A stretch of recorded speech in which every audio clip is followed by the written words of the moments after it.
That might be the new intro. All right, welcome back to InfoDump. We are going to be talking today. The title is called "The Circle of Life Hacks," so you'll see what that means when we get into it. But we're going to be talking about the Neo robots. I'm sure you all have heard a lot about them. I hope Maddie has refrained from seeing some stuff. I have one funny story about my knowledge on Neo robots. Okay, because I did a whole deep dive into them, so I was hoping to see what you... Avi looks me dead in the face the other day, and he goes... He's like... So I saw this really funny video of a robot, and it's a robot that it uses AI in your house and helps you out with stuff. And basically this video is this guy being like, I'm gonna go play Fortnite in the other room, you're gonna cook me breakfast. And so this robot in a maid outfit has the frying pan and just drops the food all over the floor. Pretty much. The robot starts slipping in the food on the floor and eats shit. And then in like another jump cut, it goes to this robot running into a mirror. Like, Yep. Yeah, I've seen that one. I think that video is AI. Really? I am, and Avi's, once I said it to Avi was pretty convinced too. We'll have to like pull it up here and there were a couple of things. The reaction time of the robot slipping, it's very human-like movements, and a robot wouldn't, I mean, not that I know anything about how these robots are being built in their joints or anything, but it's just very unlikely that a robot, even if it's being remote controlled, which allegedly it was, that sort of fast movement is questionable. And then, when it runs into the mirror, it's not going that fast. Right. But mirror shards fly across the room. That's true. And they kind of did crumble a little bit. Yeah, I do, like, I'm just remembering from what I saw the one time. The thing that gets me, the thing that makes me be like, okay, I have to investigate if this is AI, is the blur. Yeah. That video had the AI blur. They have the blur, and then if it's also, like, some things are, like, I guess this is the same kind of thing, but it's, like, fuzzy.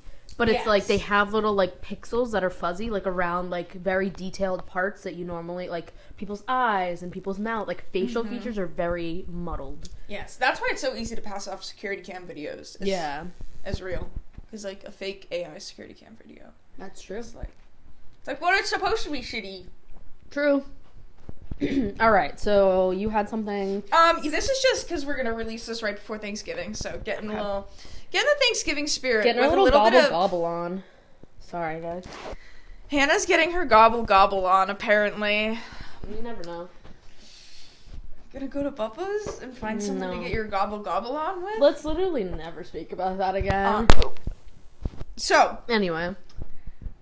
Last weekend I had a conversation, and it was fruits versus vegetables. Okay. Like, what's the difference?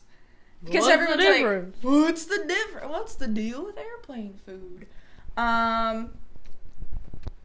So, like, you know the argument, like, is a tomato a fruit or a vegetable? Mm-hmm. So, I remember hearing when I was little that tomatoes were, like, from a botanist standpoint, a fruit, and that's always just what I've said. But I saw a post recently that jogged my memory on a research project I did, and it's not big enough for its own episode. But since Thanksgiving's coming up, it might be applicable. Okay. So, basically, vegetables are a social construct. Yes. Yes. So, everything you consider a vegetable is actually just an edible plant. So, fruit is like a scientific word. It means sweet or fleshy product of a tree or other plant that contains a seed and can be eaten as food.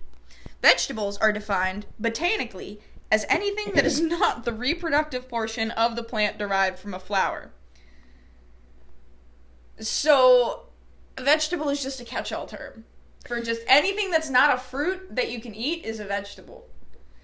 But a carrot is a root, and a yam is a tuber, and broccoli is a flower, and apples... Do you know what apples are? Are nut. I'm just kidding. No, isn't it? If something's a nut, though, something like, or vice versa, or like there's like right, because strawberries aren't berries. Is that right? Something like that. No, but okay. bananas are a berry. I didn't know that. Okay, what is apple? Sorry. Oh, apples are ovaries. Oh. So yeah, at your Thanksgiving dinner this year, alert everyone that they're not eating apple pie, they're eating ovary pie. Whoa, but no, there was like cashews, I think, are like a fruit technically. Like yes, they're yes. Yeah, that's what I was thinking of. Yes, cashews. Have you ever seen how a cashew grows? I have. It's I like, have, yes. It's like a fruit, and then it's got Yeah. like a little. Yeah, a little It's poop in a cashew. poop and a cashew. That's our next segment. Oop. That's your own segment. I'm not doing that. I do that all the time, but not for views. It doesn't come out in segments. I give up, guys. This is who I have to work with. That was really funny. Okay. Neo robot. But yeah, so basically, back to my story about the fucking AI robot video. That basically, I was like, Avi, are these robots that you're talking about by any chance called Neo robots? And he was like, yes. And I said, you motherfucker, I have abstained from robotic knowledge. Just for this episode. Yeah, we so try Avi to keep fucked that it one up. very, very, what's the word? Like, someone does the research, the other person has no information. We want to get an unbiased viewpoint from the other person. Yes. So, you've been sabotaged. I really have. We need to kill Avi. Alright, so the Neo robots are going to be the main topic, but I did want to talk about this book that I forced myself to read in one night because I procrastinate, as this book is trying to tell you not to do. No, I'm just kidding. But basically it's called 4,000 Weeks, Time Management for Mortals by Oliver Burkeman. And basically it goes through, let me find the contents page. Choosing to choose, beyond control, and afterward, beyond hope. So basically, let me get into my notes here.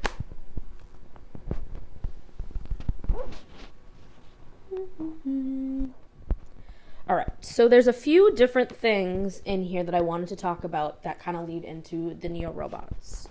So the efficiency trap was one of his first few things that he talked about in this book. Let's see. See if I can. Here we go. Page 37. All right. So That was not efficient. It's the no, I know. The efficiency efficiency trap. Yeah. Basically. So, okay. So this whole book, I bought it originally with the idea that it was going to kind of explain to you what you should be doing with your time and how you should manage your time and how you should live your life, quote unquote. And that's not how this book is, to an extent. The overarching theme at the end of this book is hope, and I will get into that. But basically, the first few things that I wanted to talk about with it was the efficiency trap, basically stating that the more work that you get done, the more work you have to do in the end of it. So if you are a great employee and you get all your work done, your boss is going to say, okay, go do 10 more things if you finish all your work, basically. So the trap is that you might as well just do your work how you're doing it, because you're just going to end up with more work at the end of it. Okay. So that's kind of the idea with that. It's like he talks about right here, Sisyphus, that whole, right. Yeah, so like the more you try to put the rock up the hill, the more it's just going to keep going down, and you're just going to inevitably keep going.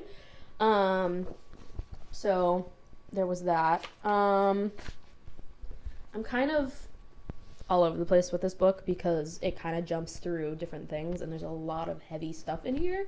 And I'm not the smartest person ever, so yeah, basically I just felt that was important to note, because it's like we always try to get on top of our tasks and do our things and say, okay, I'm going to do X, Y, and Z today, and then, okay, well now that leaves more room to do A, B, C, D.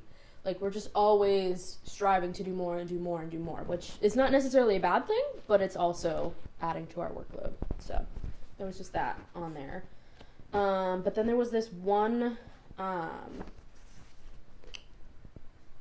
metaphor, I guess I would say, that I wanted to talk about in regards to being a better procrastinator. So basically there was like this professor that went into his classroom, and he's carrying several sizable rocks, some pebbles, and a bag of sand, and a large glass jar.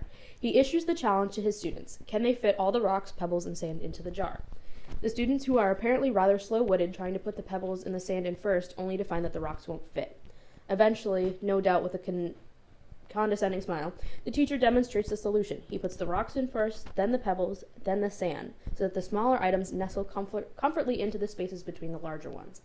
The moral of that is, if you make time for the most important things first, you'll then get all of it done and have plenty of room for the less important things. So basically, be a better procrastinator in the sense of you need to work on the things that you want to work on anyway, because you're going to get it all done anyway. All right. So, but if you don't approach your to-do list in this order, you'll never fit the bigger things in it at all. So if you start with the smaller things, you're never going to get to the bigger things. So always start with the things that you want to do, because you're going to procrastinate no matter what. So it's just being a better procrastinator is basically what he talked about. And then there was one more thing in this book. If I can find it again, I really should have page numbers, but you live and you learn. See, this is what being a better procrastinator is telling you to do. Well, we can talk about the watermelon problem for a second, because I think it's funny. All right. But it's a whole page on the watermelon problem. So I don't know if you guys were around to watch this. I saw it in the aftermath. I didn't watch it live. But basically, in April of 2016, there was 2 BuzzFeed creators who did the watermelon challenge, where you put the rubber bands over the watermelon and watch it explode. Mm. And so basically, there was a whole discourse of wow, I really sat there for 45 minutes to watch this inevitably explode. That was going to happen. Wow, I wasted my time watching it, seeing till when it was going to happen. So it's just what do we value our time spent on, kind of thing. I never watched it until I saw clips of it afterwards, but I didn't sit there and watch the live stream of it. Right, but that's an interesting concept, because I do have to say, most of the people who probably watched all 45 minutes of it were probably subscribers and stuff who look forward to this content every week. Right, and yeah. So it was that was their TV show, Yeah. Yeah.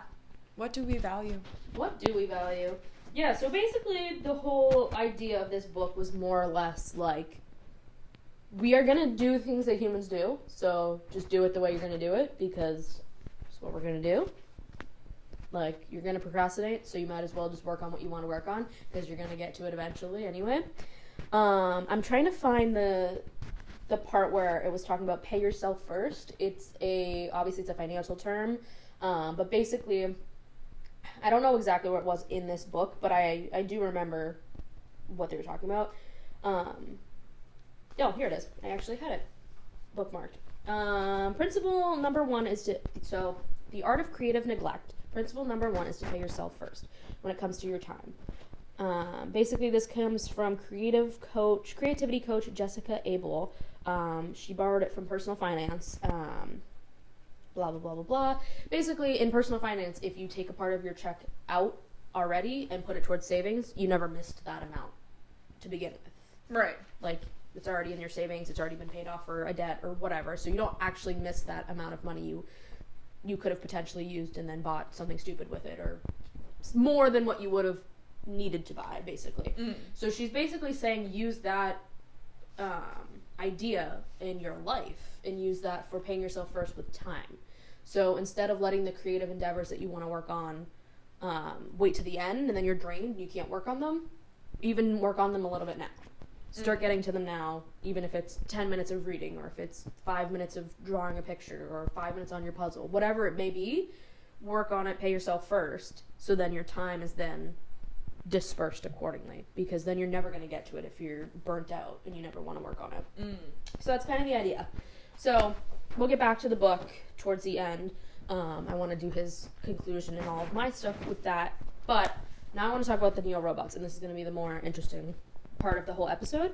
So the big thing I wrote right here before I started writing about the Neo robots was AI is taking over the world in big cap letters, which obviously we talked about that already. But AI is definitely taking over the world. I literally, and robots are literally taking over the world is what I wrote.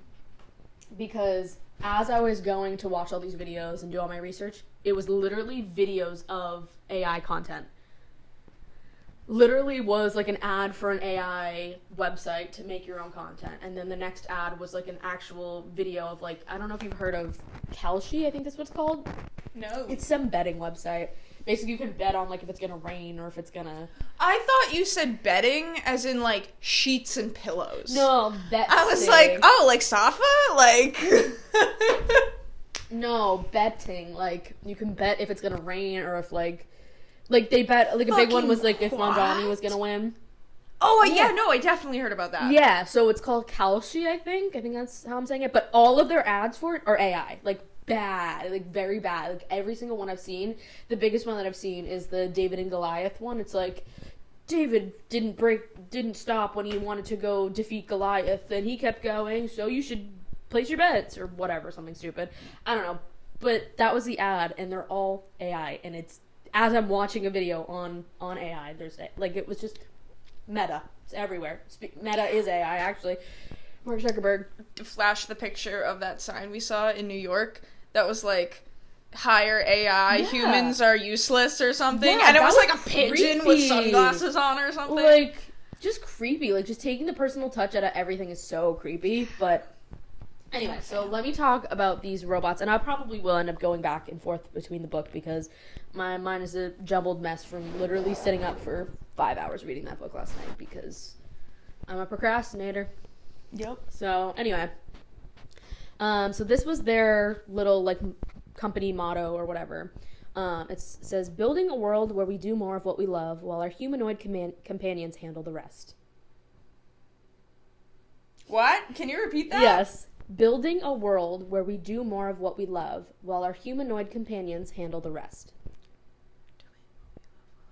Okay, so the humanoid companions are the robots. Yes. Yeah. So because at first I heard humanoid and I was like, wait, who's owning who? So that's what they're like referred to. Okay, and this is so this is a company that's making the Neo robots. Yes, and it's that's called their... so it's called 1X. They're out of Palo Alto, and their CEO is Elon. No, Elon's their direct competitor, but this guy Burnett. I don't know how to say his name. It's very complicated. I apologize. He's from Switzerland, Germany, Netherlands, somewhere around there. How do you spell it? Bernd Oyvind Bornich, BERNT OYVIND BORNICH. Is that the first name? Yeah, this is full name. Okay, so it's Burnt. And then his middle name. I think. Or maybe he's got a double S. Yeah, this is what his full name was. Oyvind Bornich. Yeah. B.O.B. is what I've been calling him. God fucking damn it. So B.O.B. Conceptualized this company called Haloid Robotics in 2014, and he made the intention to have general purpose robots to coexist with humans to elevate humanity. So his whole shtick is like, I'm gonna create these robots so us humans can go do our art and do all these things and stay with our families and have more real time than having to sit here and do our laundry and do the dishes and blah blah blah blah blah. Is he single? Is he single? Because literally that was like my stick for like a whole year. I was like no joke, we are at the point in society that we should be able to enjoy our daily life and have things like like we shouldn't be forced into jobs that we don't want to do. Yes, we have to do things for society, but if you want to be a baker, there's definitely plenty of fucking people who want to be bakers and will bake for the community. Right. There are plenty of people who want to do, like, we're getting like shoved into these positions because we have to do them. Right. There's because it's capitalism and the competition of you have to have a bakery on every corner to compete with, so everyone gets slowly like burnt out over it because they're like, well, I never wanted to be a baker, but Joe Schmo down the street is passionate about it, but he's not making enough money because I have to be here to work mine. Right. So I 100% agree with that, and I 100% agree with his intention, but I don't think that's where this is going. Unfortunately, I really don't think that's where this is going. So in 2014, he conceptualized that. He had that robotics company. And then he switched over to, in 2018, it's called Revo 1, R-E-V-O 1.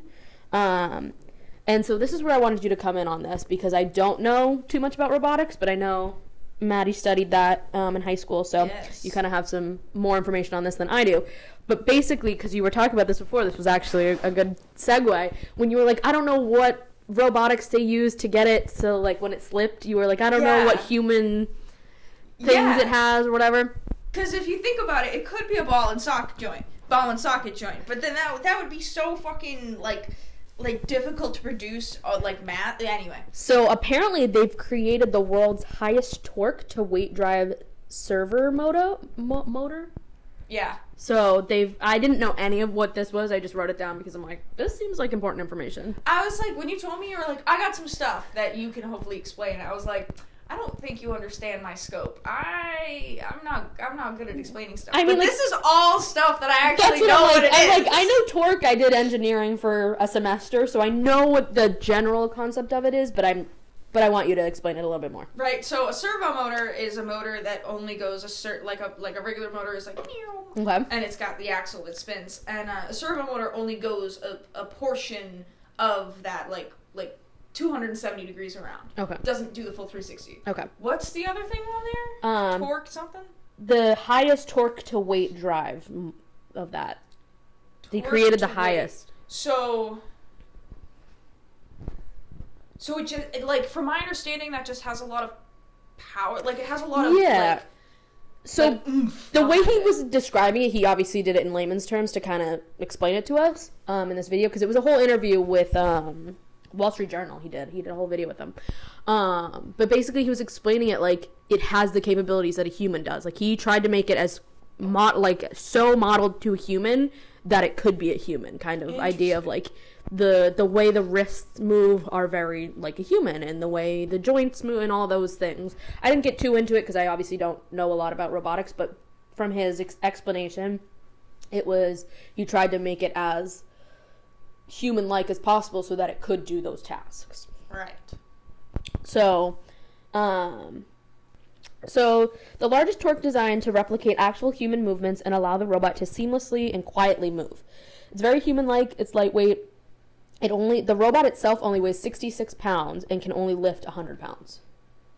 So his whole motto with that was, we made it very human-like so it can't take over. He basically said that he was like, can't lift more than 100 pounds, so it can't flip a whole table on you, can't do this, can't do that. Like, right. Basically, it wouldn't ever take your refrigerator and dump it over onto you, like, kind of thing.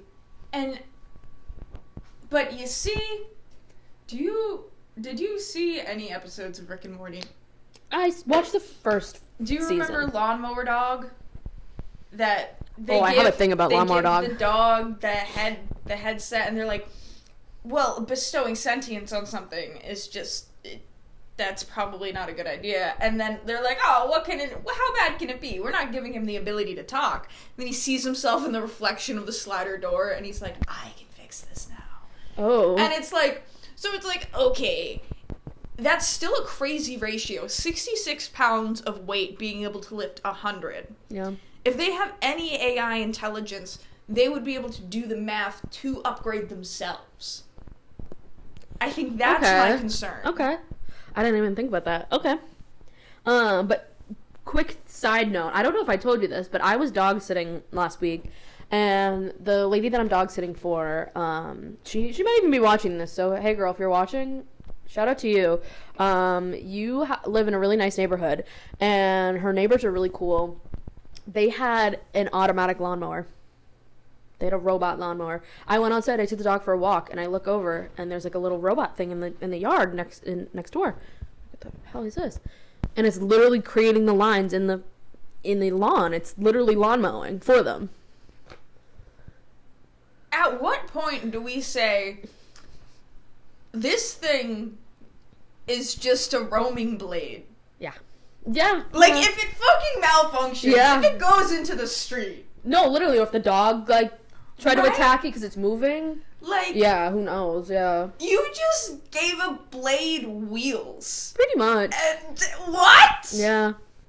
I, like, literally looked from the corner of my eye, I'm like, what is that? It's like a giant spider-looking thing. Yeah. Crazy. A Loomba. Lawn Roomba. A Loomba. Alright. Back to our boy, B.O.B. So he created that in 2018 was when he came up with that torque to weight ratio motor thing.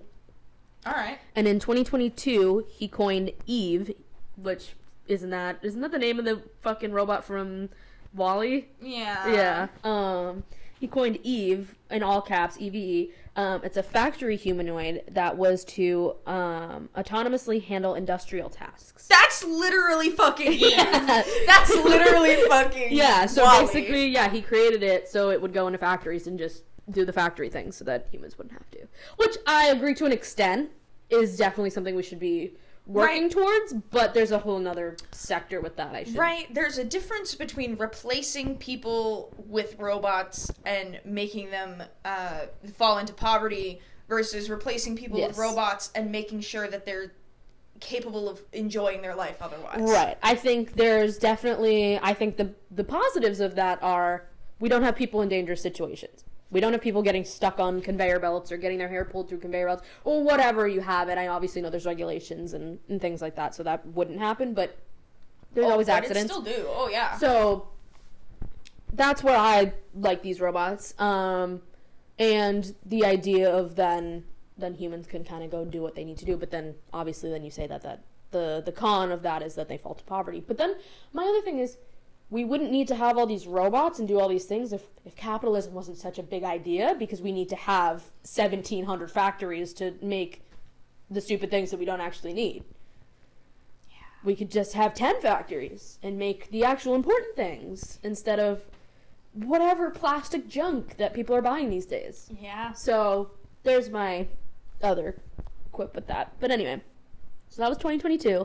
2023, he coined Neo, N-E-O, in all caps, and it was developed from their Project Eve to connect the robots and humans to have them begin to live and learn amongst each other. No, that's wrong. Yep. So that's where he started this, and then in 2024, it was so these are the Neo robots that they were introduced to the public in 2024. So this actually came out a year ago, and I am just finding out about it now. But I think it was more of the concept of it, not necessarily the actual robot. Right. And then in 2025, where we are now, it's called Neo Gamma. Sorry, there's something on my face. I don't want those words together. I don't know what they mean, but they don't sound good. Yeah, Neo Gamma. It's suitable for home usage, private, so then these, whoa, Flinging shit. dropped my mic there. So these were now the robots that were going to be the ones that are in the houses, the Neo robots that you've probably seen the videos on. So you could get private early access, to get the, GP or general purpose, robots to utilize in their homes. So if you were early access, and I'm going to get into all this and the details with this, because this is where I freaked out over these things. Because I'm already freaked out about them, but then it gets worse. Oh, it gets worse. It gets worse. It gets worse. So if you wanted to be early access for these robots, it cost $20,000. Oh, easy. Yeah, easy. And a $500 a month subscription to their programming service. And basically, if you are the early adopters of it, let's say you wanted to get one, you have to train it, basically. To an extent. You have to train it to an extent. So you would have it in your house, and let's say it's a Tuesday morning and you want it to do your laundry, okay? You remote in through this app to someone in Palo Alto, one of the trainers for it, or the technicians. And you say, hey, I'm available at 9 a.m. and I want to schedule a time to work on it. So they, basically the little like eyes on the robot go back to like a VR headset in Palo Alto, and some technician is on the other side telling it what to do. And so you basically have to be the test dummy in your own home. And you have to provide your information and your data. And basically the main guy, B.O.B., he was like, you have to trust us that we have your information and that we are going to go through your home and do all of our, like, studies through your lens of your house, and that you're allowing us to use your information to then program these robots to get them to be better, and then anyone can have them. Because the idea is, like, they don't know how to do these things yet, so the technician with the VR headset goes through your home, does your laundry how you want, like, are showing it to do, and then you shut it off, and then supposedly they shut off their VR headset and they can't see anything. That's where I'm getting sketched out about this, because I'm like, he says that you can't remote access it unless the person who owns the robot in their house, like, sets up the time. Like, it's all on your own terms, but I don't know. I don't know how I feel about that. Right, I don't understand. There are so many factories that are already, like, doing testing and training in-house for AI models that it's like, okay, you're obviously just broke and you need to start selling these things. Yeah. When they're not done. Yep. Like, stop that. Right. Right, they could do this 100% in their own warehouse and have stations for this to do it. Yeah. Like a laundry station where they learn to flip the bucket and fold all the shit, you know, like. Yeah.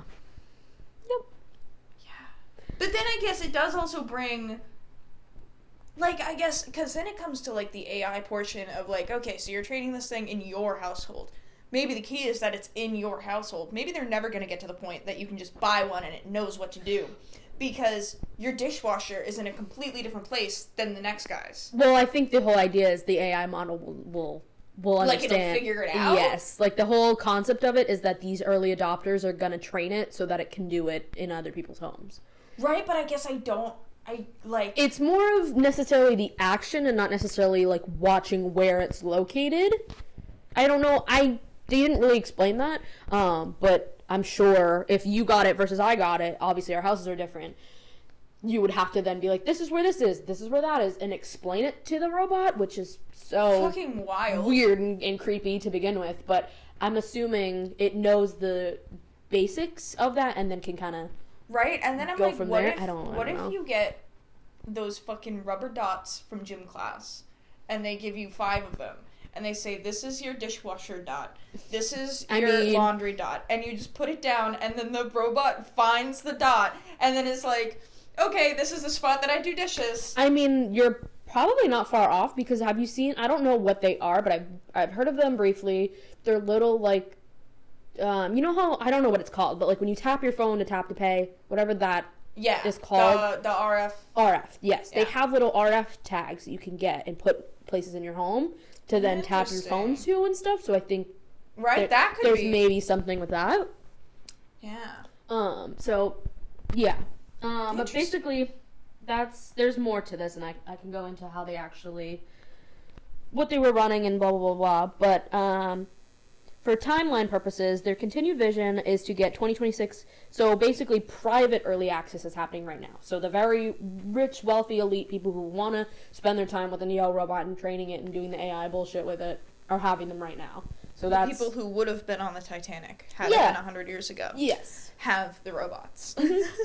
So it's all the rich kids with the parents that just, here you go, here's $20,000, you can go have this, and they're just in their fucking basement with this AI robot. So they have private early access right now. I don't know who has it, and then they're going to do early access in beginning of 2026 so that you can put yourself on the wait list and then get it, and then basically they want by 2027 anyone can get it.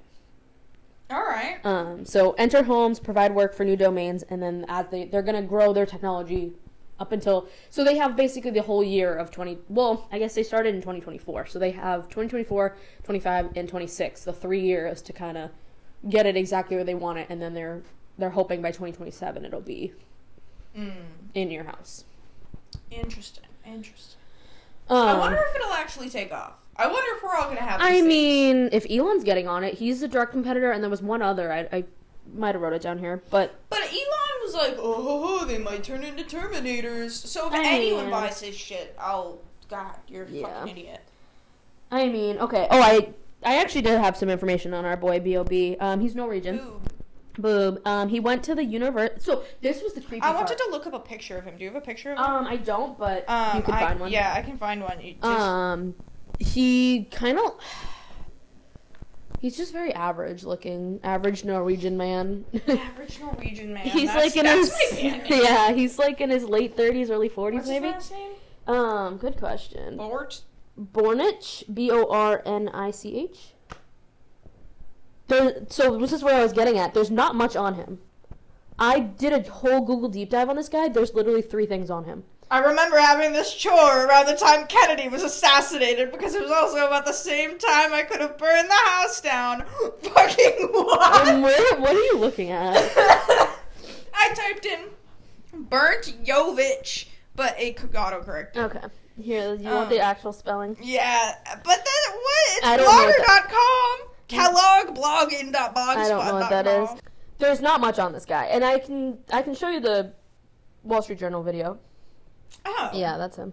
I don't know why I was expecting like one of the not Rockefeller, but the beard, like monocle maybe a little derby hat. No, I told you he's very average. Like he just looks like a tech guy. Like he looks like Mark Zuckerberg. With the long hair, he looks like he played like guitar but as an understudy in a really low level band. Yeah, I would see that. But where I was getting at with this guy, he has like nothing on the internet. He virtually doesn't exist before 2016 or 2015.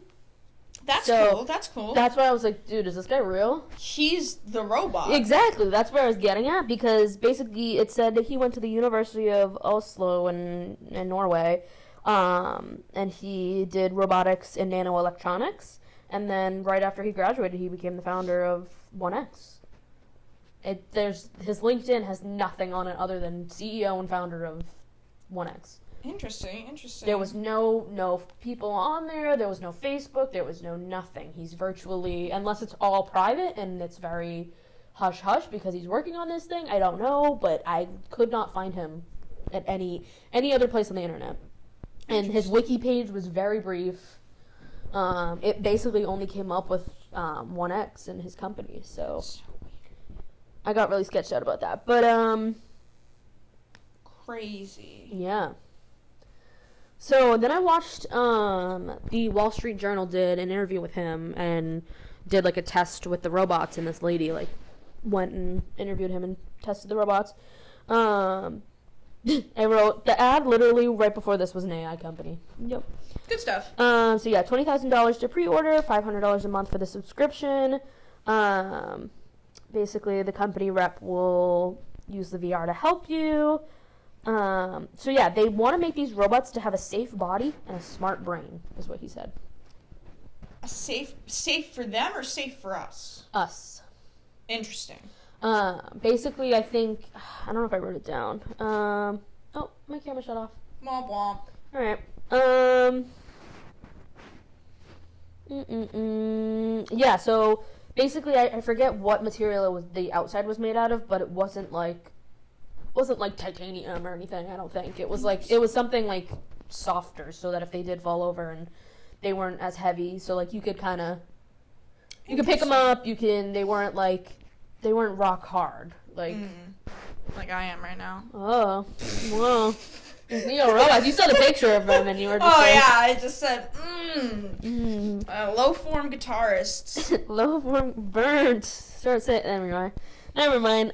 Basically, he's so hot, he's burnt. They have a finger strength similar to humans. They made very similar human capabilities, made to conceal the anxiety and worries surrounding the idea of them taking us over. The fact that he is basing his entire platform on this is maybe the most concerning part. Yeah, he's admitting that. Right? He's like, hey, I understand you guys are worried about this. I'm going to worry more than you could ever possibly imagine. Yeah. He's already started that. So yeah, they use humans to do the tasks so the AI will film, like I said before, when I was like, you virtually go in and you say, you want the technician to work on your laundry at 9 a.m., they will film that while it's happening. So they film your house and they store your data to train the AI models. You want to film my dirty undies? Yep. That's kind of hot. Yeah, so who knows? You might get off on that. The more work they have with the yeah, anyway. It's just this guy's whole plot to just do a massive global-wide panty raid. Global-wide panty raid is my band name. I mean, you never know. Amazing. You literally never know. These people are sick. The more we work on these technologies, the smarter they get. That's what I wrote. Yeah. Early access, blah, blah, blah. I kind of already talked about this. If we don't have your data, we can't make the product better. That was a direct quote from him. Because that was like, we trust our people, blah, blah, blah. Yeah, whatever. Yeah, so they're mainly autonomous, but the quality will vary as training, and they'll need to improve. Yeah, so, this is where I want to talk about that.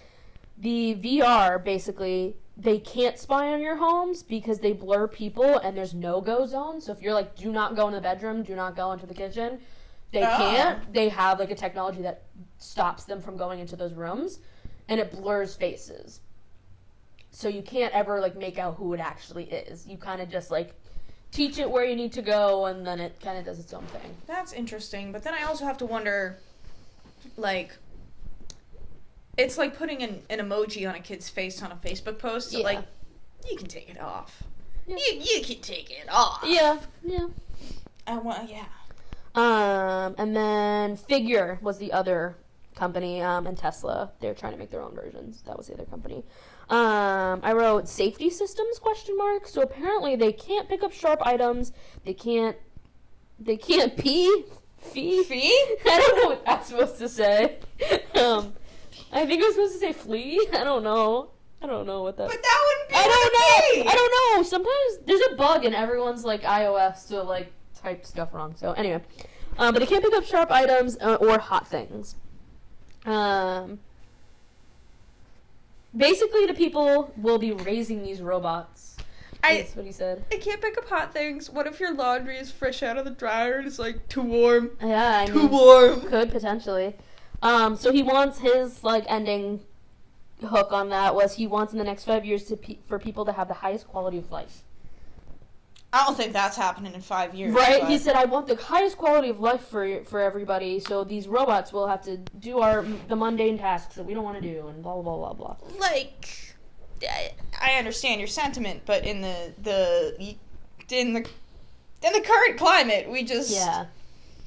People, like, it's not going to be your everyday average Joes buying these robots to do their fucking laundry. It's going to be big corporations firing loads of people in order to have employees that don't complain about their wage or require health care. They obviously don't have to pay these robots. They just pay for the upkeep of paying for it and the monthly subscription. And who knows how much these are going to cost once they go to mainstream, like when the general public can get to them. Right. Are they still going to be $20,000? Because the average person can't even afford a $500 car repair. Right. So who's actually still buying these? It's still only the wealthy and elite. So I'm curious to see what the cost is going to be once they're fully trained. Because also, what's the resources that they're taking up to build these things? And right. You know, I didn't even go into that. I should have went into a whole sector on that. But the resources that are taking to use that, apparently they just charge up like an iPhone. Like you can just charge them like to electricity. They don't need like a battery or anything. Right. And then I wonder, because they're AI based, are they running off the data centers? Oh, probably. Yeah. Just killing more trees and burning more water. We don't need the trees. You watch the Lorax. We don't need them. I speak for the trees. Let it die, let it die. Let it shrivel up and die. Come on, who's with me? I've watched that movie. Good morning.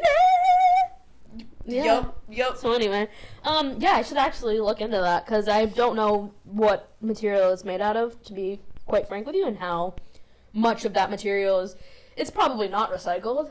Yeah, I would guess not. It's probably mined in some country. It's probably a safety feature so the robots don't get upset that they're used products. I'm emotionally upset. I'm a used robot. Could you imagine? He's just like, I have to breastfeed all of my robots so they don't get upset. Or like some fucking weird shit that he's like... Dude, I wonder if there's actually also like a limitation of what tasks it will do. If it's like it won't scrub your toilets, it won't help you bathe, like it won't like. Right? I'm wondering Could I if get it to wank me off? That's what I'm thinking. Like, will it? Are we gonna start fucking robots by 2027? We might already be there. I am Fuck. so excited to start using the term clanker. I'm excited. Yeah, There is finally a form of racism I can get behind, and you have I'm a here for clanker it. in your house. Clanker Steve is at your Christmas party. What the hell? No, literally, it's gonna happen. Oh, I can't wait. Anyway. So then this was kind of, our little outline. Why we should be concerned. So basically I wrote here, we're supposed to do the mundane tasks to keep our brain stimulated in a way, and where we are oh my god, can I read? Keep our brain stimulated where we are away from mind-numbing social media. It makes the dopamine and serotonin from watching and doom scrolling more satisfying or worthy. So the more you do these mind-numbing tasks, like folding laundry, cooking, cleaning, whatever it is, the more excitement you're going to have to go sit on Instagram for 3 hours. Like, it's just, we're supposed to do these things, so the whole robots idea, like, I love the concept, but in reality, it's not good for us, because realistically, I could just see this panning out as, okay, I get this robot, it's going to go do my laundry, it's going to cook for me, whatever. Okay, now I can go sit and watch Netflix for 10 more hours. Like, it's very, and speaking of WALL-E, it's very WALL-E coded, because we're just going to be in those little chairs that move around that just, we're already getting to it, and that's kind of, back to this book for a second. We've optimized too many things. Uber Eats, DoorDash, like, you can buy your groceries and never step foot out of your house. You can order food and never step out of your house. You can literally, like, you can talk to that person you haven't talked to in 10 years just by sending them a Facebook message. Like, we've optimized too many things. We don't send letters anymore. We don't actually go outside of our house and exercise and go to the grocery store. Like, it's affecting myself too. Like, I do it too. I'm guilty of it. It's really bad. So, if we continue to doom scroll, we are creating this mind numbingness to see all things at once. I think if we limit our time doom scrolling, the less we will continue to do so in the future, as we'll be more overstimulated with the spontaneity that is the internet. Like, the less you're on it, the less you want to be on it. The more that you're normalized to, because especially, like, nowadays on my feed, it's ice rays, then a puppy kitten, and then a horrific fire somewhere. And, like, it's just, the emotional turmoil that is Instagram and TikTok is eating my brain. Yeah. It's so bad, and we're supposed to be doing those things. Like, there was a whole segment in this book, too, where this woman left her corporate job and went and moved onto a farm with her family, and now she has to sit every morning and make the fire an hour before everyone gets up, or the house will be freezing and they can't go do their crops, they can't milk the cows, they can't, whatever it may be. It's like, you're supposed to be doing those things. You're not supposed to be sitting on Instagram, and that also has to do with capitalism and how we've forced ourselves to, work long hours and do a lot of things that we don't really want to be doing, and then we have to numb ourselves with the social media. So the whole issue is capitalism. Get rid of it. Yeah. Get rid of it. Mom Donnie won! Woo! Dude, we got so much blue. Blue. Virginia. Did you hear? I forget if this was recent, but it was something about because Texas gerrymandered their fucking districts a couple years ago to make more Republican districts. That's what I was talking about, Prop 50. Yeah. Yeah. We talked about this previous. Oh, I'm like looking at the wrong camera this whole time. That's good. Talked about it previously. I keep thinking that camera's on. But yes. Yeah, we probably have about 10 minutes left on this 10 card. minutes? You got it. So basically the end of this book was basically telling you, you got 4,000 weeks, spend it however you like. You don't have to force yourself to feel constraint in the world that we are in and feel like you have to accomplish everything. You'll get to it eventually. You'll make time for the things that you actually want to do eventually. Because if you sit in the what if, you'll live in the what if. And there was a whole section on trying to be present in the present, which makes you take yourself out of the present because you're trying so hard to focus on being in the present. Just forget all of it. The anxiety and the worrying is just going to make you more worrisome, more anxious. Like, it's just it's perpetual. You just have to, like, as much as it's hard to conceptualize and do, you just have to let everything go and kind of just take it as it is. You're supposed to do the mundane things. You're supposed to not, like, freak out so much about not getting everything done. You'll get to it when you get to it. Life is worth living in this state of figuring it out. It's not supposed to be figured out. So that was kind of the overarching of this book. Do you have any takeaways with that?